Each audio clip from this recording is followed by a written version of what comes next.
Why do birds fly? Birds have special wings that are shaped just right to help them lift off.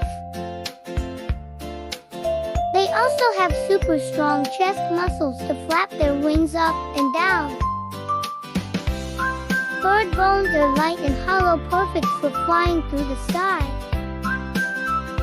When birds flap, air moves faster over their wings, pushing them up. This is called lift.